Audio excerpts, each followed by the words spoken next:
Hi guys, welcome back to my channel. We are talking about cycle tracking. So I am very outspoken about the value of tracking signs that your cycle is coming back before you even have a period. So if you're not sure about what I'm talking about, the fertility awareness method, there are a few different types of this method, and it's used as a form of birth control or helping you to time pregnancy and overall just get a good understanding of your menstrual health and what to expect in a cycle and what your body's doing. And it's really fascinating for everyone of menstruating age to do, because it helps you really show like how you live your life really does reflect in your cycle. And that's awesome. When you drink alcohol, boom, it spikes up. When you get bad sleep, boom, it could plummet all the way down. When you're not eating enough, your temperatures can be too low. When you're sick, you'll see that it's always like quite elevated. And when everything's going well, you can see your follicular phase. You can see when ovulation happens because there's a strong and obvious rise in your temperature. And you can see how long your luteal phase was, which indicates how much progesterone that you're producing, which is indicative of a lot of things, but most commonly, most present is if you were trying to get pregnant, if your luteal phase isn't long enough, you're not producing enough progesterone, you're not going to get pregnant, even if ovulation was great. So there's a ton of use for tracking, and in recovery, we're looking often for signs that your period is coming back. And when you have gotten your first couple cycles, we are looking for how those parameters are looking. Are they not so great? And are they starting to improve, or are they going backwards, or are they staying stagnant? And then we can use that information to make decisions around food, sleep, nutrition in general, exercise in general, and we can get really dialed in all the way through to supplementation. So I wanted to make this video to go over the mistakes that people commonly make. I think anyone who teaches what we teach, that this method, can fall victim to making assumptions that our clients understood the first time we told them, or that we didn't forget to tell them any details, or that they're potentially doing something just like wildly wrong. So I'm going to go through a lot of the common mistakes, and I want this as a tool for my clients, but hey, a tool for you too, just to make sure there's not a blind spot or something that you were doing maybe wrong or just not to full effect. And if any of these end up being something you were doing, please let me know in the comments below, because it's so interesting for me to know what mistakes people have been making. Or was there a mistake that you used to make that you're not making now that I didn't talk about? I want to know what your mistakes were. So comment below for us. Okay. And before we dive in, don't forget to hit that subscribe button, hit that like button. It helps other women like you trying to get their cycle back and improve their life. It helps them find this channel. So let's do it. Okay, so the first one is all about temping. So you take your temperature every single morning so that you can figure out what your basal body temperature was. Now, mistakes are common, and I think I've seen all of the mistakes. So there are different ways. Some people take them vaginally, some people put them under their armpits. I don't teach that method, and there are a few reasons why it's not always going to be the right method. A cheap thermometer from just the pharmacy, the chemist, is really all you need. It's like 15 bucks, and you pop it under your mouth in the morning before you get out of bed, and hold it in your mouth for at least 5 minutes, maybe even 10 in the beginning, just to make sure it's consistent. Some people see that when they just pop it in, take the temperature immediately, and then take it back out, that it reads differently to had they held it in their mouth for 5 minutes, 10 minutes, even 2 minutes. It just becomes more stable. It takes a little bit of time for the thermometer to come up to temperature, and they're often just, not all thermometers are perfect, and they think they're right, but they're not. And so if you can warm it up for a while before you press the start button, right? So some people also do this backwards. They put it in their mouth, press start, and then leave it for 10 minutes. You need to do it the other way around. You need to put it in your mouth for 10 minutes, then press start, or 2 minutes, or 5 minutes. If you feel like you have temperatures that are really up and down, zigzaggy, sawtoothy, we call it, that is a good time to test this first before going and getting your thyroid checked, or worrying that it's something deeper. We always check user error beforehand. So if I have someone displaying erratic temperatures, before worrying that there's something wrong, like with their thyroid, or just that their hormones are all over the place, I will first ask them how long they're holding the thermometer in their mouth for. Like I said, do it before you get out of bed and do it before you take a sip of water or anything. There's been lots of times where we've been working together for a bit and then we discover that they've been getting out of bed, walking around and then taking their temperature. It's not that I didn't tell them not to do that. It's just that they forgot or they missed the memo. So if you're a coach, pro tip, always double check, because you're often throwing a lot of information at your clients. And so they just don't realize that they missed something and they think that this is how you do it. And also, when it comes to taking temperatures, sometimes people have the wrong thermometer. So like I said, a basal body temperature thermometer is like $15 at the store, but sometimes people are using that like head scanner gun thing. That's not going to give you an accurate basal body temperature reading. Those things are rubbish. Some people are getting just a regular thermometer that just is kind of designed to check for fever. So it's not really, checking to the point of a degree of your temperature. A note on wearables, right? So some people do the temp drop wearable or the Aura ring. Those things are great. I've worked with clients where the pattern is the same. They'll do both the thermometer for me and they'll wear their wearable just so we can check like what the difference is.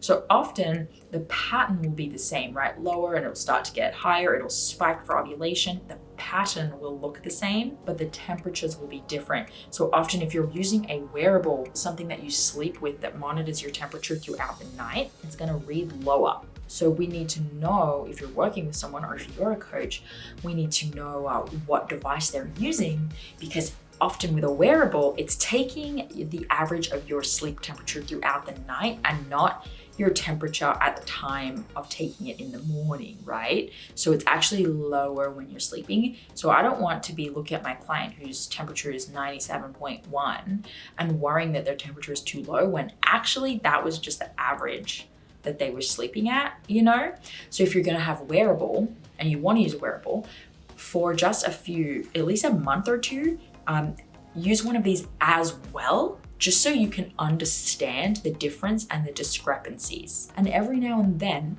check in using one of these thermometers just to see where you're really at basal body temperature wise in the morning, not just what your average is while you sleep, because the two are different pieces of information. So the next common mistakes are typically around mucus. So when we check for mucus, we want to be checking in every direction externally, because there are different methods, right? The one I teach is specifically the symptothermal, and so we check our underwear and the toilet paper when we wipe. We do not do internal checks. So there have been plenty of times where I have clients observing lots of mucus, and then it's like so weird. You're seeing all this mucus for so long, but like other things aren't matching up. How are you checking for the mucus? They insert their finger and they're doing internal checks. Well, it's always moist in there. So it can be actually really hard, especially if you're new to the method, to check for cervical mucus with an internal check. There are other things up there. Vaginal cell slough is an example. It's just generally pretty moist in there. So it's not a great place, especially for beginners, I don't think, to be checking for their mucus. So really, you just need to be looking at your underwear when you go to the bathroom and folding your toilet paper nice and flat and wiping before you pee and after you pee and looking if there's anything there. And that is your mucus observation, at least if you're working with me. I'd say as well, another mistake can be confusing egg white cervical mucus and semen. So egg white cervical mucus and semen can look really quite similar. They can both be very crystal clear in color, and arousal fluid as well. They really can be. They can kind of come out looking that way. So it's tricky. Or they can be just a little bit cloudy that still looks like mucus. So if you have had unprotected intercourse, the next day you actually might just want to expect to see some egg white mucus, and maybe to consider any observations that day as a bust, as an unreliable mucus observation. If you have ovulated, or if you're about to ovulate, you will know whether or not you have done so, because there's a temperature shift as well, and or you would have seen more mucus in the lead up, and or you'll continue to see mucus after. So if you haven't been seeing any mucus, then you have sex, and then you see egg white cervical mucus, and then you never see anything else around that, you probably didn't see mucus. So just don't get that stuff confused with cervical mucus. People also sometimes confuse vaginal cell slough with mucus, and a good easy way to tell it apart is that if you cannot really pick it up, and if it just is like this white crumbly like dry paste, not mucus. So anything else probably is. And then if you're seeing, yellow discharge or something, that's clearly a bit off and not something you've ever seen before. And it might even be accompanied by symptoms like itching or redness or burning. It's probably more of an infection than mucus. So really the only things that come out of your vagina are cervical mucus, vaginal cell slough, and discharge from infections. And so just getting to know what actual cervical mucus looks like is going to be your best bet, and understanding the difference between that and vaginal cell slough, which is really just dead cells, like the dandruff of your vagina. Understanding that you can't pick that up and you can't stretch it and it doesn't look like mucus, that's gonna be your best bet. And then connecting symptoms of an infection with discharge, we should all be able to do that rather reliably. So don't get your mucus confused with cell slough and infections. If you do see a huge shift in your temperature, it's helpful just to make sure you're checking for all of the other variables, right? Say your temperature is super high one day, maybe you changed blankets, maybe your bedroom was too hot. I know sometimes our house gets really hot at night randomly. I wake up, I've kicked the blankets off, I've taken my clothes off, and my temperature reads like 98.6, like super high. And I'm like, oh my gosh, I ovulated. But it might go back down in the next 2 days. Side note, this is why we wait 3 days before we can even say I've definitely ovulated, because there are other reasons why your temperature can be high. So an example is if your room is too hot, if you got a new blanket, if you're sleeping in a different room. So always like user error or just like user interference, right? It's not an error, it's just life. Sorry if you can hear my baby crying. So just make sure that you're not confusing that as to why your temperature is changing. It's totally fine that happens. Just don't think there's something wrong with you. And that completes it for the most common, at least, things I see and challenges I see with consistently taking temps and just miscommunications. So I hope that this helped. And if you are a coach or you work with women getting their periods back, this can be a really helpful video to share with them as well. I hope that none of these mistakes are anything that you suddenly realize you've been making. But if you are, don't worry, just get back on track and see it as great, good news. There's not something like huge underneath in my body happening. It's really just a mistake that I've been making with charting. And remember that how you take your temperature and track your symptoms consistently is the most important thing. If you are not consistent, if you're taking them at all crazy different times, if you're checking for mucus not in the same, like not every time you go to the bathroom, if you're only doing it sometimes, if you're only taking your temperature sometimes, you don't have enough reliable information. The value of this process of doing FAM is in the consistency. So I recommend you take it. And if you're feeling overwhelmed by it, because sometimes through recovery, it can be a hard thing to do to continue to temp when you have been just seeing no changes, right? Because that's reality. Sometimes it takes time. If that's you, I just encourage you to just take the data and put it down, and don't read into it. Don't stare at your chart. Take the temperature, write it down. Mark what you saw, put it away. Don't analyze it yet. In fact, when you first begin, which if you're in recovery, you're probably pretty early on in charting. When you first begin, you don't even have enough data to analyze. You just need to be taking it.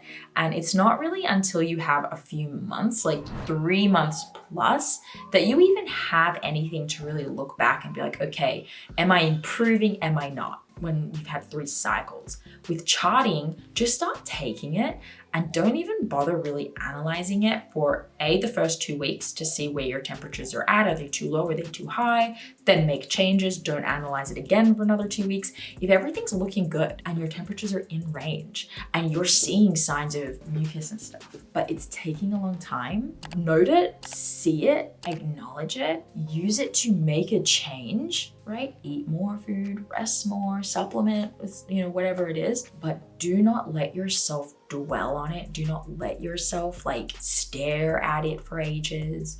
Try and Google around what it all means. Just take a breath. Set a date for when you're gonna review it. I don't need to worry about it today. I worry about it on the 1st of the month, whatever it is. That's a really important tip. And in a way, it is a mistake that people make, is like letting themselves get too attached to the outcome of the chart.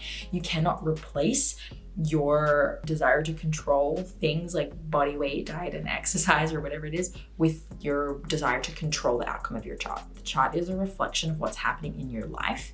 You're not controlling the chart. All you can do is go and look after yourself. So let's conclude with the final mistake people make with charting. The final mistake is only choosing to see the parts of the chart you want to see and not the parts you don't. So people want to see it improve. They are excited when they see it go up. One temperature is better or something like that, you know? But when it comes back down, when you're not in an optimal temperature range, or when you're seeing issues with like mucus was coming and now it's gone, or everything's trending down, like you're seeing these issues, but you don't want to make any changes. You're just like, well, I'm just going to keep going till it improves. No, that's not what it's for. It's not for you to just passively do. Only chart if you intend to use the information to make changes and work towards getting your cycle back. If you don't want to make changes, the chart's not going to help you. But if you do think it's helpful to have data to back up the decision to make a change, you're gonna have a good time with charting. Does that make sense? I hope it makes sense. I hope this video was helpful, guys. If you have any questions, if it was a bit all over the place, I will redo it. So just let me know. And if you're a member of the HA Society, remember we have menstrual cycle masterminds twice a month. So you can come and bring your chart and ask questions and we'll work on them together. So you can learn more about that at thehasociety.com. And if you want to start charting and you haven't, you can use apps, but you can also use paper charts. So we have some paper charts that you can download. You can print them off at home and use them. They're specific for HA recovery, and you can mark your mucus observations, you can mark your temperatures on there, and it's better than staring at a phone and using an app. Sometimes I prefer paper myself, but there are plenty of great apps out there too if you want. But if you want to download our paper version, you can find that at our store at thehasociety.com/store, and I'll link to it all below. Please subscribe to this channel, guys, so you don't miss another episode, and I will see you guys next week. Bye.